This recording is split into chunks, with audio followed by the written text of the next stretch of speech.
day mark, we had nearly 5,000 employees from FEMA and other federal agencies working with our state partners in all the affected areas. Our goal still remains to get people back on their feet, to get them jump-started into their recovery and help set them up for success.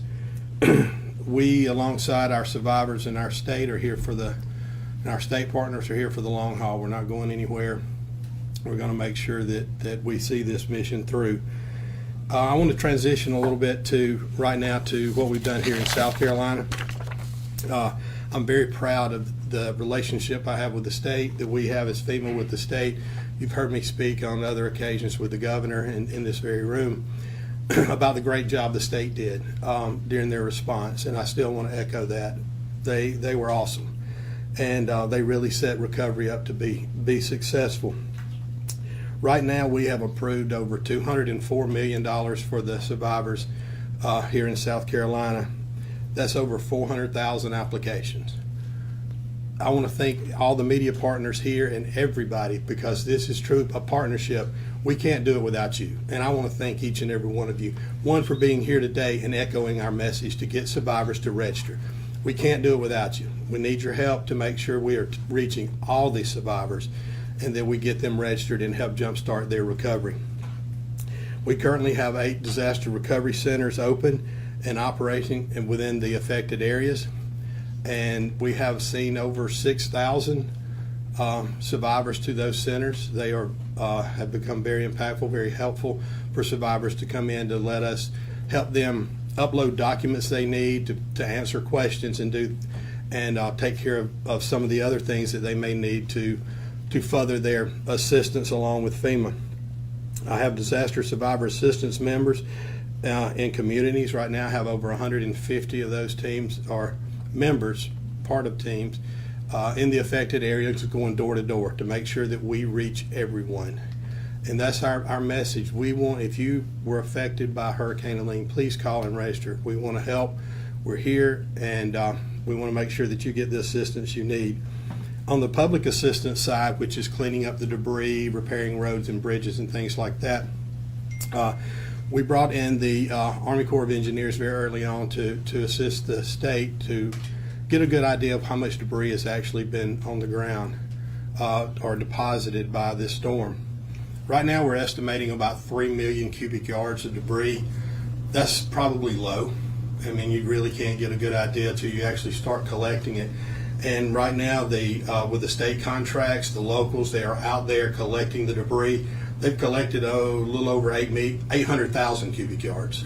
So they are making really great progress, doing it a lot faster than I thought we would based on the amount of debris that was in the roads. And all of you remember, and you've done stories on about every road that was in the impacted area had trees across it, power lines down, power restoration really helped jumpstart this. As you remember, right after the storm left the state, that Friday, almost 1.4 million power outages.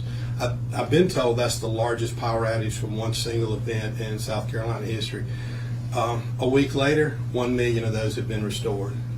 That helps. That helps a lot of people very quickly. Help get debris up out of the road, get highways open, and now we're collecting that debris.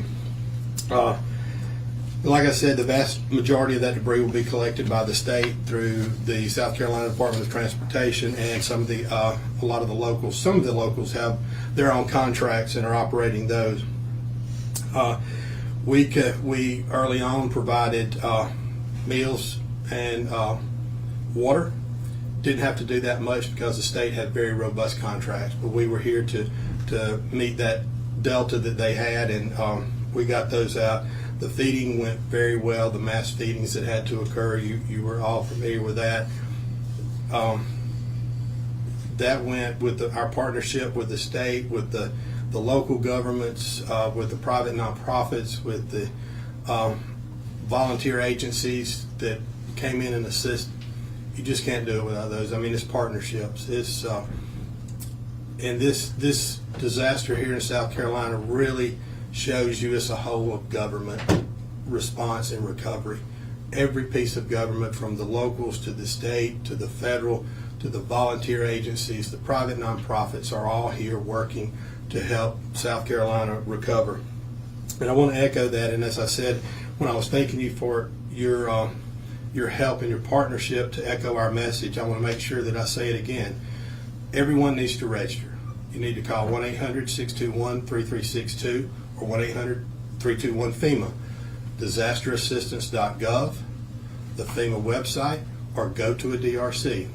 And if you see some of our blue shirts with a FEMA logo walking down your street, ask them if you've got an issue with or a question about an application that you've already made or you need to apply. Stop our DSA on the street and talk with them. They will be more than happy to help, because everyone is different. Not everybody's going to get the same amount of money from FEMA, because every case is different, and we meet survivors where they are.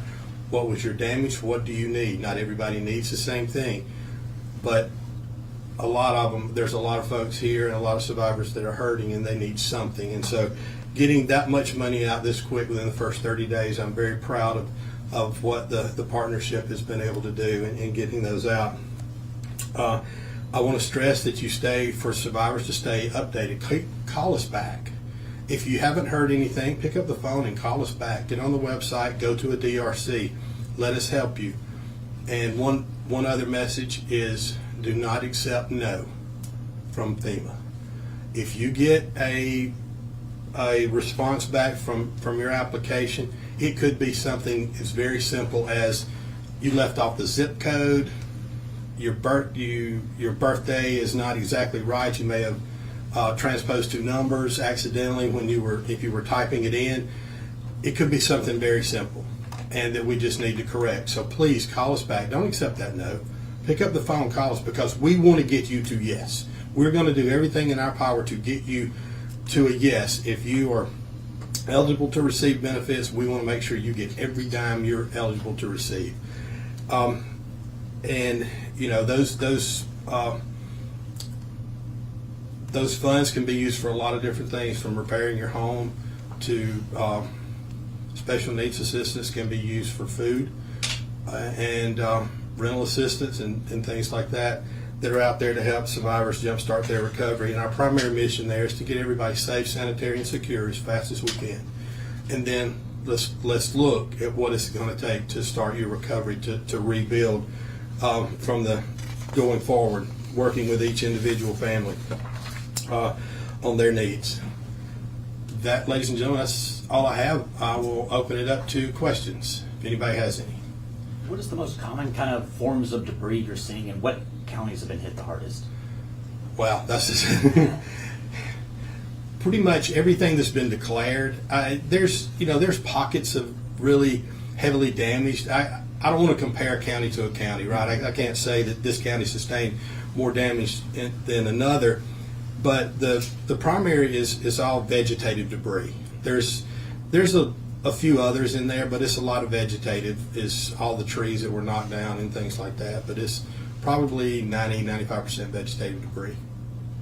Compared to when the storm first hit to now, how has those calls maybe declined or increased? Have you seen a decrease or increase of reports, calls to FEMA? For what? For storm debris, maybe trees on houses, all of that. Those that have storm debris that are in their yard that they can't get to the curb, that is a state mission that we are supporting, and I can't tell you on the call volume of those, but I know they're still ongoing and they're using volunteer agencies if you can't get your debris to the curbside, so that the state, the county, or the city can pick it up. There's numbers, and they're in contact with the local EMs to make sure that we communicate that there's volunteer agencies that can come and help you get that to the curbside. Because governments, we can't really go on private property legally and remove debris. So we ask everybody to pull it to the curbside. We can get it, and if they need help getting it there, if they're elderly, handicapped, or anything like that, or physically have some kind of physical ailment that would preclude them from doing it, we have volunteer agencies that will gladly step in and help them do that. Is more of the money going to like the residential debris removal, or like the debris removal along the roads and things that the municipalities would be responsible for? Yes, we have not. The state right now has not asked us for funding for the debris missions right now. So everything I'm telling you is going to homeowners. Now, can they use some of that money to hire somebody to remove a tree or something? Yes. They can do whatever they need to with those dollars to facilitate their recovery. But the debris mission right now, we will probably start obligating some money to the state once they ask to meet some of those financial requirements that they're fixing to see come in. And how long will FEMA kind of continue to be around to assist residents and even, like you said, the state just with Hurricane Helene damage? For as long as it takes. We have a JFO facility with a 1-year lease. I know I'll be here for at least a year, probably a year and a half, whatever it takes. We're not looking to get out anytime soon. And will the money run out though? However much has been allotted to South Carolina?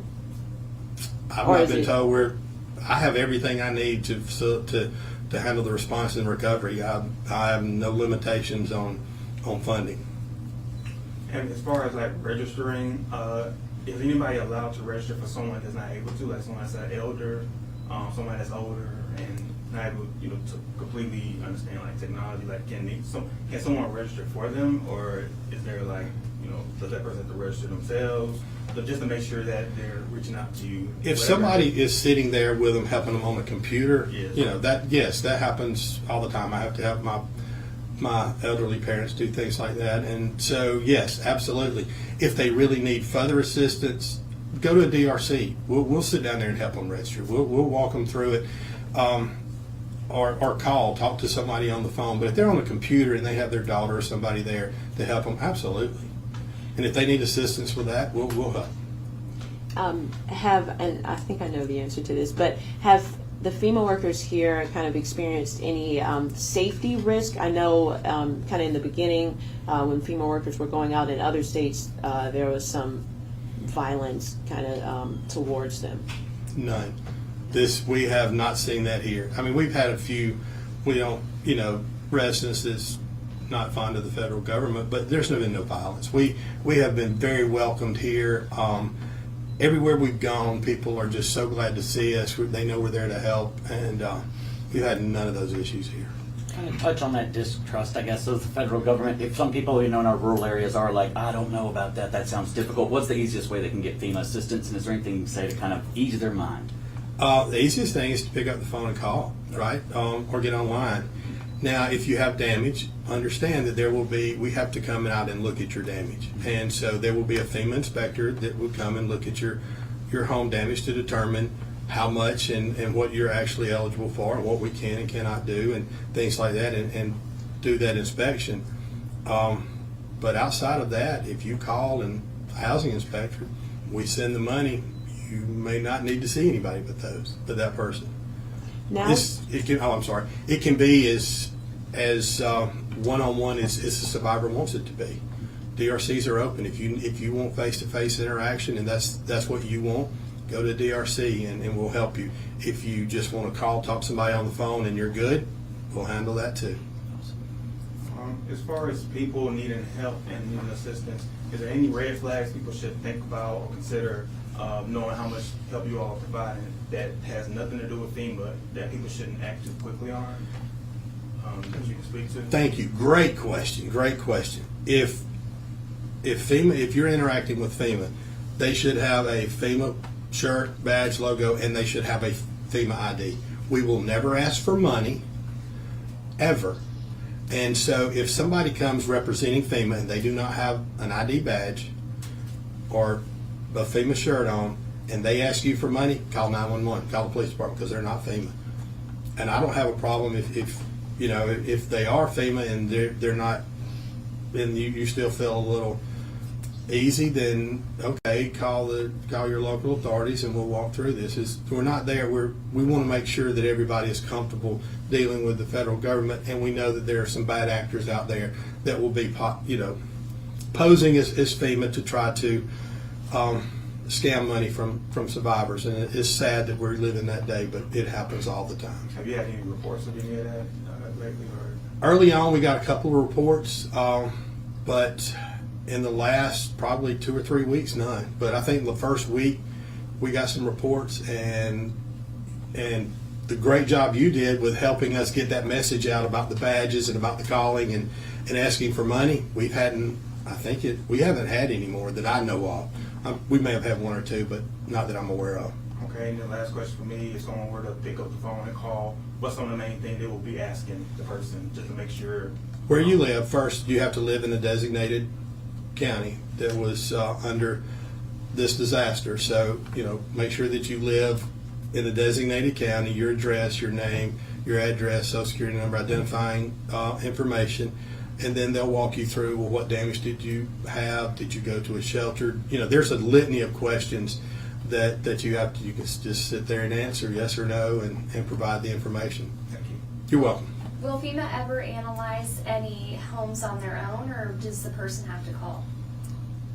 We don't go out and do it unless you're registered, right? You have to register, and then once it progresses to it's ready for a housing inspection. I think I've got close to 200 housing inspectors here now that it's assigned an inspection, and they call and set up an appointment to go out and do that. But no, we do not go look at them. We will be into that other great question about issues. Last question for me is just, now that a lot of the damage and destruction has been measured, the flooding that occurred, can South Carolina kind of return back to normal as far as like the roads maybe that were ruined, things ruined by debris? The roads, I think all of the roads that can be cleared are cleared. There's some that are damaged that's going to take some time to repair. That's got some major damage that's going to take repavement, maybe some bridge approaches or anything like that. It's going to take some time, but trying to get back to normal is what we're trying to do, and helping families to do that. The good thing about it, schools are open, right? There is some normalcy.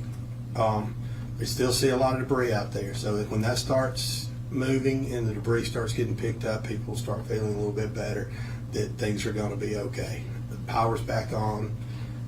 Life is returning for a lot. There's still a lot that's in our transitional sheltering assistance. They're staying in hotels. They're staying with family and friends to try to do that. So for some, it's going to take a while. And we want to be here to make sure that we can help any way we can. So we've got time for one more question. And we have none. Awesome. Thank you, ladies and gentlemen.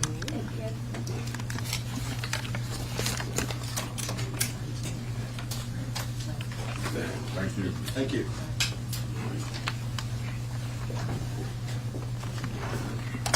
Thank you, everybody. Thank you. It's like fall the cords. Does anybody not have the address to the news desk inbox here? Have you guys been sending queries in?